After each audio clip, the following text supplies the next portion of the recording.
We did this study because we saw an opportunity to evaluate patient and physician preferences for the same psoriasis outcomes using a common instrument.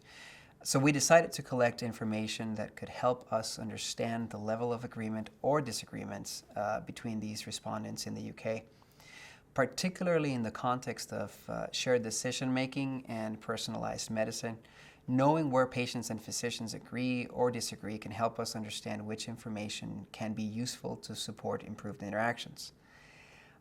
We used a discrete-choice experiment survey in which we asked respondents to choose between pairs of hypothetical treatments that differ in specific ways.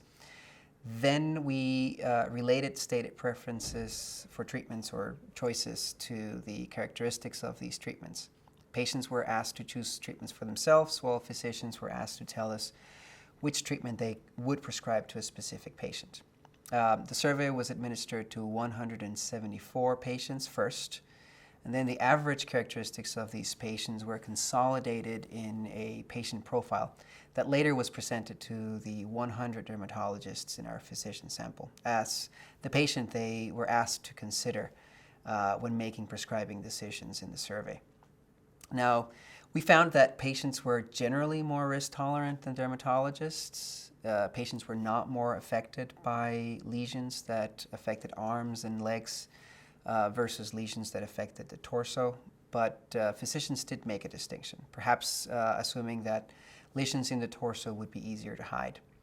The impact of the coverage of plaques changed with severity as well. For example, increases in the coverage of very severe plaques beyond 10% coverage did not have statistically significant effects on patients' well-being.